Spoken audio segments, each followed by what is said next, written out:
National Broadcasting Company presents Dick Powell as Richard Diamond, Private Detective.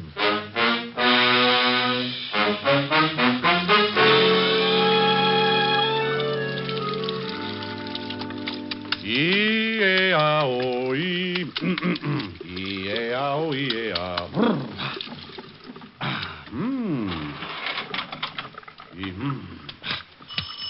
Oh, swell. Oh, everything will be right there. Okay, just let me get a robe on. Coming. Yes. Yes,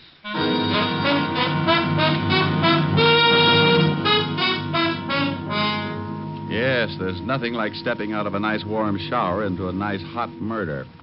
The only thing in sight was the body of a man lying on his face. I didn't have to get any closer to see that he was very dead. Then I heard someone running down the front steps and out into the street, so, still being the kind of guy who's always interested in seeing what a killer looks like, I went down the stairs and out into the street. I landed on the sidewalk just as the sedan pulled away from the curb and dove into a hole in the traffic. I only had time to see that there were two people in it. Didn't even get a chance at the license. Well, a white terry cloth robe can be a little conspicuous at 11 o'clock in the morning on East 51st Street, right off Madison. So I shuffled back up the stairs, put in a call for Lieutenant Walter Levinson, 5th Precinct, homicide. But it seems as if I was a little late. A neighbor on the way down the hall had stumbled on the dead one in front of my doorway. Now, generally, a body in front of my door would be left alone to sober up. But this one seemed to be bleeding, so just as a precaution, the neighbor had called the police.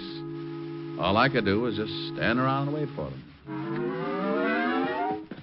Wouldn't you know it, Otis? Wouldn't you know it? Finally got to be right in his own building. Yeah, Lieutenant, and she said it was right in front of his own door. That's around this corner. Oh, what'd you say the name of the woman was who turned in the alarm? Myrtle Tibbles, the apartment next to his. That's right, Otis, and she's a big snoop. Huh? I heard that. What's that? Myrtle Tibbles. Now listen, Rick. And if you've got any questions, officer... Ask me no questions, I'll tell you Oh, no... shut up. Otis, go question her. Me? Yes, you. Go ahead. I know plenty I can tell you about that Mr. Diamond there. Lady, I know everything you're going to say, and a lot more. Oh? Then come in, Captain. Hey, did you hear that, Lieutenant? Get in there, Sergeant, and question the big lady. Yes, sir. Snoop, eh? Well, Rick? Well, Rick, what kind of a bit is that? I suppose you're going to tell me you had nothing to do with this killing. Walt, I was in taking a shower when this gentleman decided to get himself shot in front of my door. I was singing, too. Would you like to hear what I was... No, Hey, wait a minute. If you were in taking a shower, how did you know he was getting himself shot? He rang the doorbell first. Oh, sure. He wanted to let you know there was going to be a murder. Listen, Blubbermouth, I was taking a shower. I stopped taking a shower. The doorbell rang. I went to the door. I opened the door. Dead man. I ran down into the street after the killers. What about the shots? I didn't hear any. Must have used a silencer. Well, you say you ran after the killers. Was there more than one? Two. I don't know who pulled the railroad trigger, but I chased two people down into the street. Did you recognize them? No, they didn't leave any calling cards. Descriptions? Man and woman. Now, that's helpful. License number? Too fast. Got lost in traffic. In other words, all you noticed about them was a little less than nothing. I'm surprised you didn't forget and leave your head hanging in the shower. Yeah. Oh, now, by George, Lieutenant, that was a real dandy, that was. Cut it out, Rick. Come on, let's take a look at the corpse. Well, have you forgotten? You just sent it in to question Myrtle Tibbles. Not Otis, I mean this one. You better be specific. I've known a lot of coroners to get pretty confused when Otis was covering a homicide. Some kind of a messenger. Yeah. Band on his cap says Speed Messenger Service. Here's his receipt book. Only one entry. Richard Diamond, Apartment E, 53 East 51st Street. Nothing else. Would you want any more? I'm honored. Now, what the devil could he have been delivering?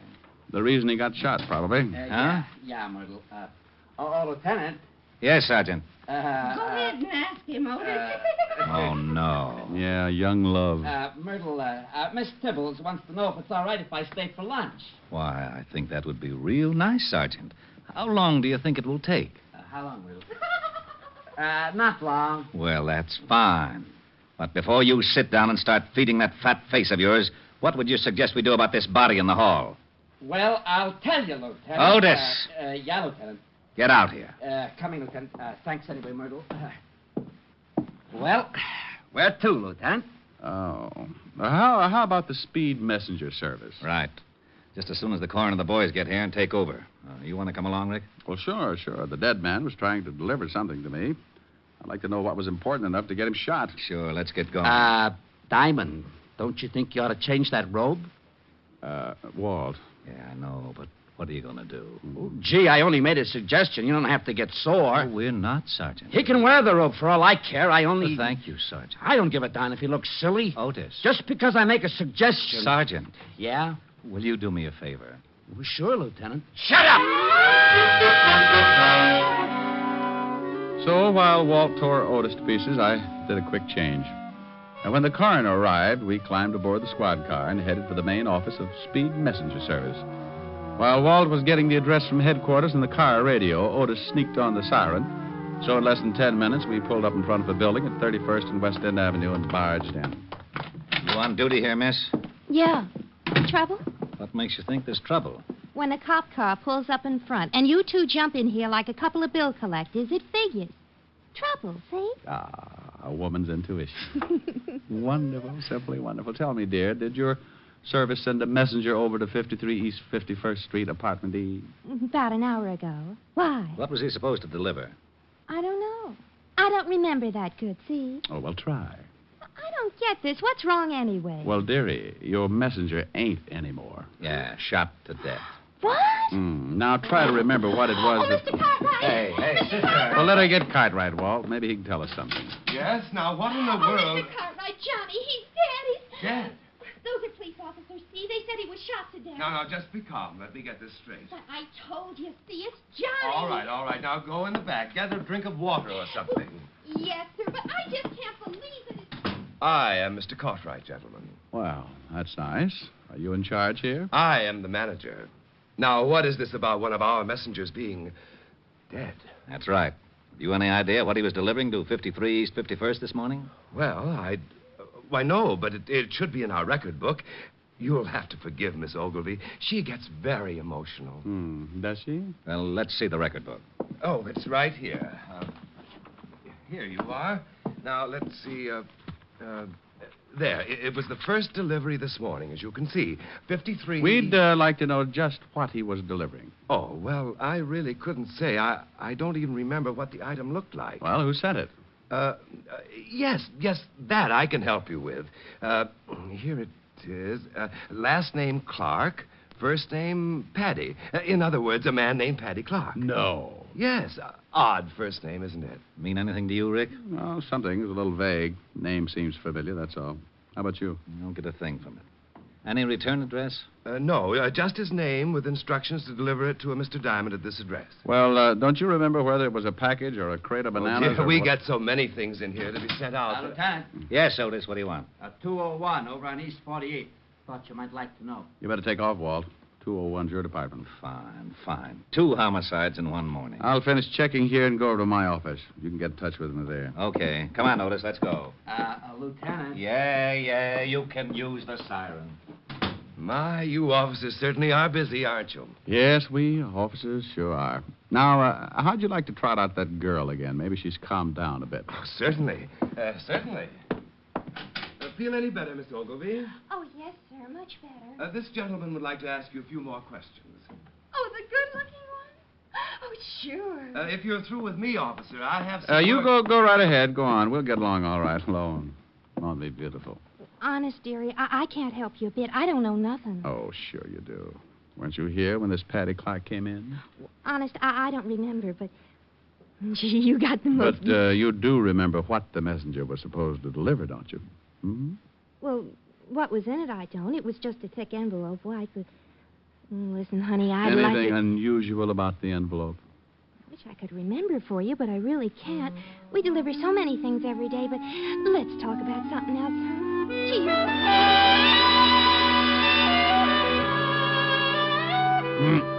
Well, after all, there was no reason in the world why she should remember one particular envelope, so... Making like a good cop for Walt's sake, I scribbled down her name and address.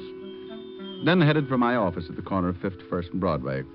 I stopped in the lobby for my morning supply of cigarettes and was about to step in the elevator when a big fat hunch, that's right, hunch, grabbed me by the arm and turned me back into the direction of the tobacco shop.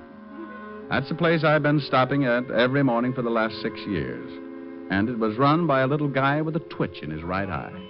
A little twitch and a last name Clark. And a first name Paddy. Back for something else, Mr. Diamond? Yeah, Max. Where's Paddy? Oh, he called up the other day and says he was going out of town for a couple of days or so. Oh, is that it? I missed him the last couple of mornings. Well, you know, he got 3 stands to look after. Yeah, that's right. Say, tell me, where's Paddy live? You want to see him? Mm-hmm. Got a little business deal I want to talk over with him. Oh, sure. You know Paddy. Anything to make a buck. Here. Here's his address. Read it? Oh, fine, yeah. He got a phone? Yeah. It's Skylar 49970. There. Thanks, Max. One of these days I may even buy a cigar from you. Funny how things like that can happen sometimes. The name of Paddy Clark had seemed familiar, but I couldn't place it. Only because I'd been doing business with him every day for 6 years and didn't think to look that close. I grabbed the elevator, went upstairs to my office, and put in a call to Mr. Clark. Yeah? Paddy? Who wants him? Oh, no. Rick. Hello, Walter. What's new? You know perfectly well what's new. What do you think I'm doing over here? Well, now, let me guess. Riddle homicide? You knew that's why I come over here in the... Now, wait a minute. Yes, Lieutenant. How did you get this phone number? Paddy Clark dead? The deadest. Now, how'd you get the number? I, looked in the book. It's not in the book. It's a hall phone listed under the apartment name. I asked my Ouija board. Powell. Okay, Groucho. Paddy Clark owns a cigar store in my building. Well, why under the sun didn't you tell me that in the first place? You said you didn't know him. I said the name was vaguely familiar. All right. How was Paddy killed? Shot. Coroner's on his way. Look, I'm not far from your office. I'll be over as soon as he gets here. I'll have a candle in the window. Bye. To the happy people.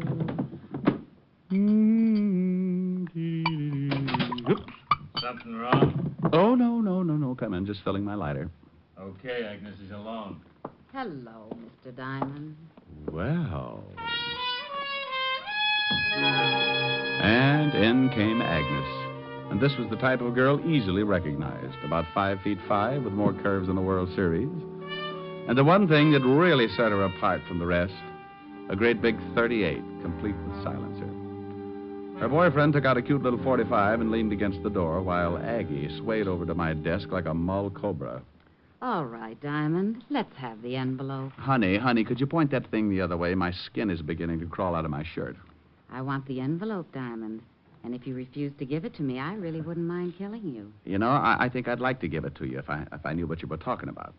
I hope we're not going to have to play games, Diamond. Well, something like post office might not be so bad. Drill him, Aggie, and we'll search the place. He's got to have it somewhere. I'll handle this. I want the white envelope Paddy Clark sent you this morning. And I thought you, too, got it after you killed the messenger boy.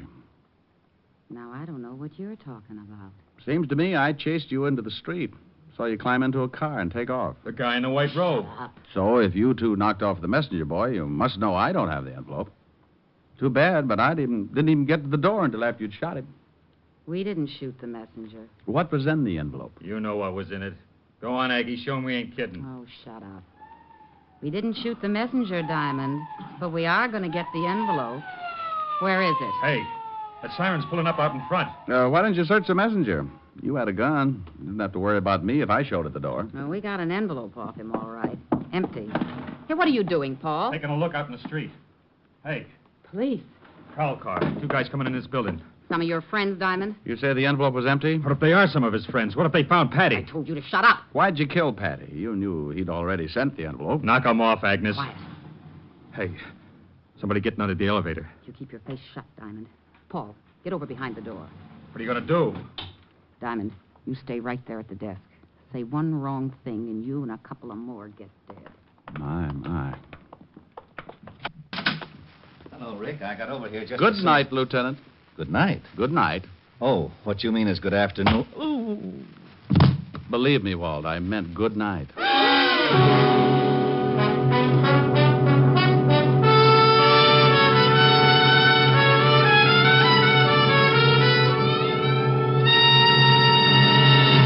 NBC is bringing you Richard Diamond, Private Detective, starring Dick Powell.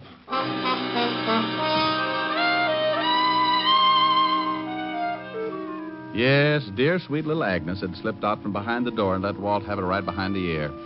He went down like a 16-pound shot in an elevator shaft. Then Aggie and her playmate started backing off. They opened the door, and Aggie, darling, pointed the business end of the silencer about halfway up my hand-painted tie. Whether or not she would have shot is anybody's guess. But along about that time, a very dear old friend stepped up behind her. Drop it, lady. The other cop. You can drop yours too, Sonny. Oh, Otis, bless your little pointed head. You fool. Why didn't you look first? Well, I forgot. Forgot. Okay, over against the wall. Keep your hands up high. Hey, how's the lieutenant? Oh, he'll come around. Walt. Oh, Walty. Which one let him have it? Agnes. The dame? The other one's named Paul. Come on, Walt. Oh. Oh, come on, Walt. It's spring again. You know, birds and bees and all that sort of rot. That's a good boy. Now, try and sit up. Oh, my head. What happened? What happened? Oh, no. Walt, you've been crowned queen of the 5th Precinct. Who did it? No, don't look at Otis. He's been reading his Tom Swift, Rived in the Nick. Look, there. Huh? Them? Them. And Otis? Saved the day. What did he do? Wander in without his collar and scare them to death? Agnes, she's the one with the sweater. Agnes crowned you. Look, where did these two figure, huh? Oh, they're the pair who ran out of the building after the messenger was killed. Put the cuffs on them, Otis. Yes, sir. Okay, you put out your right and you put out your left. And I'll be in Sing Sing before you. And I'll be in too. Get him. Now bring him over here. Go on, lady. Okay. Keep your hands to yourself. Here's the artillery, Lieutenant. 38 special with a silencer. This 45 auto. Silencer, that's enough to book him in itself. All right. You kill the messenger? No. How about Paddy Clark? We don't know who you mean. They know. That's your story. Well, we'll take him down and book him. Happy now, Rick? No. I want to know who has the envelope and what's in it. Envelope? Yeah. The girl at the messenger service finally remembered. Come on, let's take these two down to headquarters.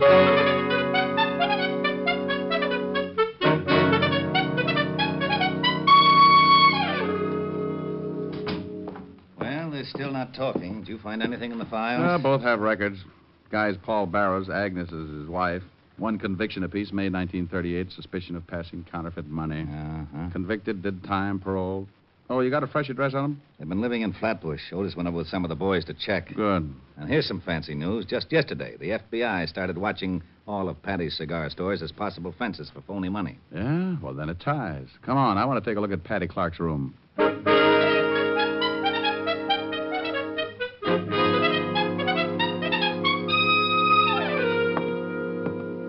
Paddy was lying right there beside a couple of bags he'd packed for the trip. Oh? 4 slugs in the chest, no struggle. Anybody in the building hear the shots? No, and the 38 your little girlfriend had wore a silencer, remember? When did the coroner say Paddy was shot? About 6 this morning. What's that? Oh, a little address book. Paddy must have used the speed messenger service more than once. Look, see here? Here's the address and phone number. Now, Walt, let's go over and take a look at Agnes and Paul Barrett's place in Flatbush. See what Otis has found out.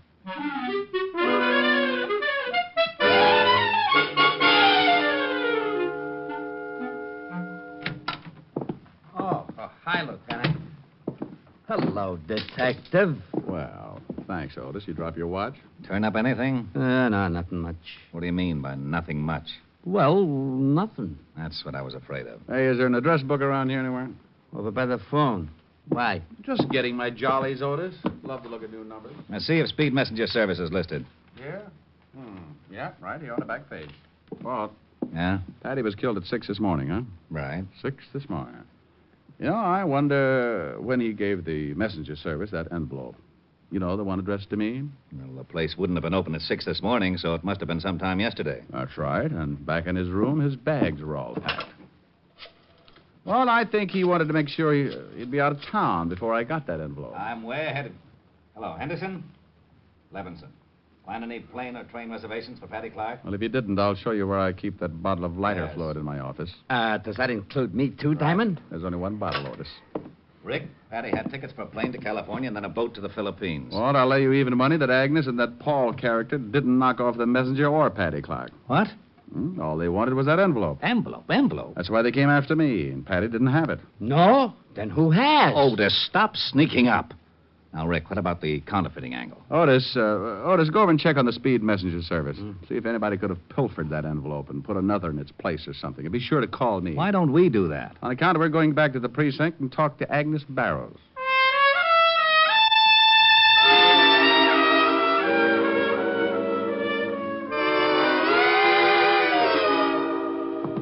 I got them waiting outside. Good. And here's something you like. Ballistics says the .38 your Aggie was carrying is not the gun that killed Paddy Clark or the messenger. Swell. Okay, show them in. Hello, Aggie, darling. I'm sorry I didn't shoot a hole in your head. Isn't she a doll? What do you want out of us? We ain't got nothing to say. We'll see. Now, we know that Paddy Clark was fencing counterfeit money for you two. Now, ain't that peachy? Walt, get the phone. Yeah. Hello? Lieutenant, I'm down to Speed Messenger Service. Well, congratulations, Otis. We thought you'd get lost. Walt, let me talk to him. Sure. Otis? Yeah? Mr. Cartwright there where I can talk to him? He's right here. He isn't? Yeah. No. He's right here. Well, if Cartwright isn't there, put the girl on. Cartwright is here. He's standing right next to me. She isn't? She? No, he. Cartwright's a he. Can't you get anything straight? They've skipped? Huh? Whole place cleaned out? No, there's plenty of people. Oh, now, wait a Hold the minute. phone a second. They've skipped, Don't you Walt. understand I'll what pull out I a said? general. I said- Skipped? Why, those dirty... Oh, shut up. Didn't you hear? Didn't you hear what he said? They skipped. How do you know? You're going to take his word? Henderson, put out a general on Cartwright and his girlfriend. That dirty, no good, double-crossing Cartwright. Look, kiddies, that guy's framed you two from the very first. Why don't you talk? The state will make it easier for you. Agnes? I don't know. Sure, tell him. We've been getting the runaround ever since he got us in this deal. Hello? Okay. Hey.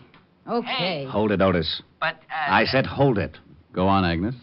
Well, I don't know whether Cartwright killed him or not, but Paul and me sure didn't. What about that envelope that Paddy Clark sent to me? What was in it?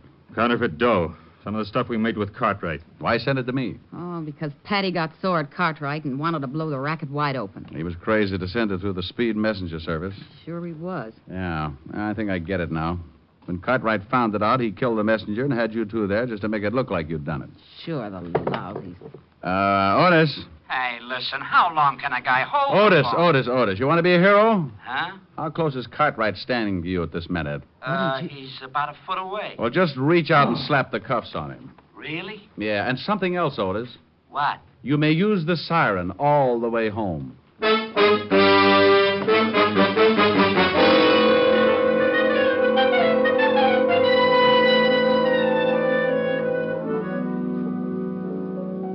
Oh, Rick, it's nice to have you here with your face in one piece. Yeah, lucky, ain't I? That's pretty. Why don't you sing it? Well, I... Oh, no. Let me get it. It's got to be Walt. Yeah? Rick, I just wanted to let you know that Cartwright was behind the whole setup. Printed the stuff right down the basement of the Speed Messenger service. Rick? Harold Abernacher speaking. Owner of the largest hog ranch outside of Little Rock. You don't say. Sure did. What's the matter? You need an ear horn or something? Rick, so help me if you don't stop this. Our name's Harold, Bud. Harold. That's it. That's my name. Now, you just hang on and let you mash your molars with the missus. I don't want to mash my molars with a missus. I want to She talk talks to you. louder than I do. Used to call the hogs herself, you know. Lula Bell? Lula Bell. Howdy. Having trouble with your hearing, huh? Now, Helen, listen. Calling me Harold? No, friend. My name's Lulu Bell. Maybe you got the same trouble like my Uncle Zeke.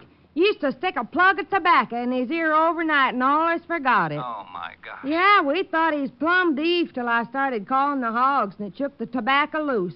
Now, you just relax and I'll unplug you. Oh, this is ridiculous. Work for Uncle Zeke. Hold on to your teeth. Find any loose tobacco? He hung up. Give me the phone. Good old Walt. I'll drive him out of his mind. 5th Precinct, Lieutenant Levinson. Walt?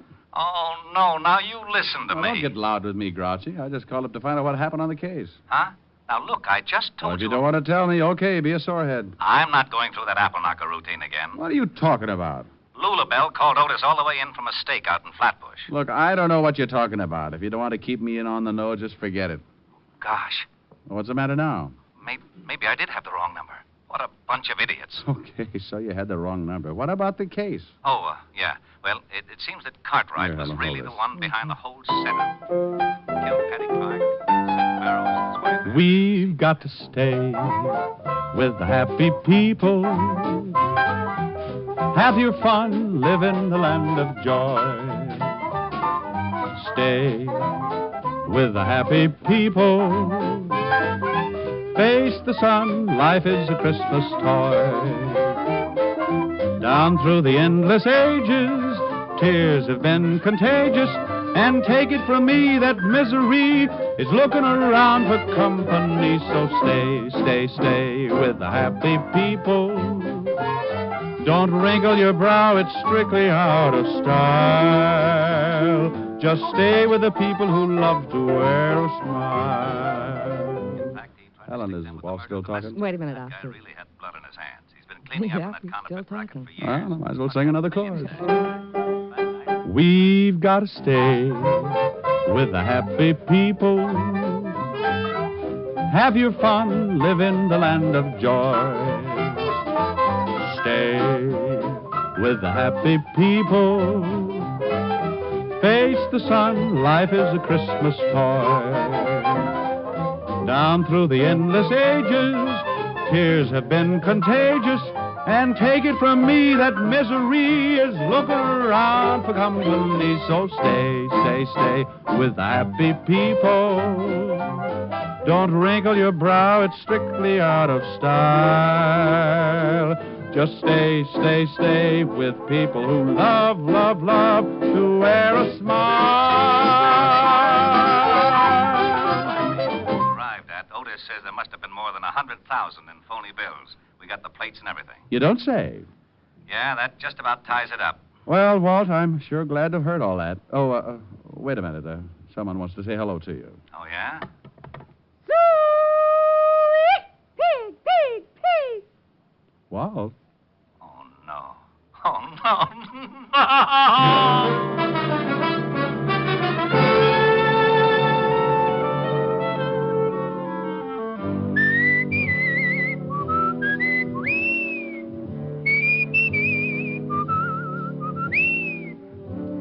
You have just heard Richard Diamond, Private Detective, starring Dick Powell. Lieutenant Levinson was played by Ed Begley. Also in the cast were Virginia Del Valle, Wilms Herbert, Lucille Meredith, Michael Ann Barrett, Carleton Young, and Frank Gerstle. Music was under the direction of Frank Worth.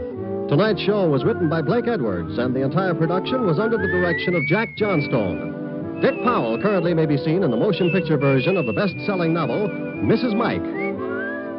There's more thrill-packed listening for you throughout the week when NBC presents other great adventure mystery dramas. Night Beat and Dangerous Assignment are two action-filled shows you'll want to make a steady date with every Monday night over most of these NBC stations. Yes, on Monday, travel the Night Beat of the Chicago Star with newsman Randy Stone. There's poignant adventure as Randy searches the city at night for an unusual and intriguing story. Also on Monday, join Brian Donlevy in Dangerous Assignment. As Steve Mitchell, soldier of fortune, Donlevy journeys to the corners of the earth in search of adventure, fortune, and fair play. Yes, now on Monday, hear two great adventure mystery programs, Night Beat and Dangerous Assignment, on NBC. This is Eddie King inviting you to be with us next Wednesday at this same time, when we will again bring you Dick Powell as Richard Diamond, Private Detective.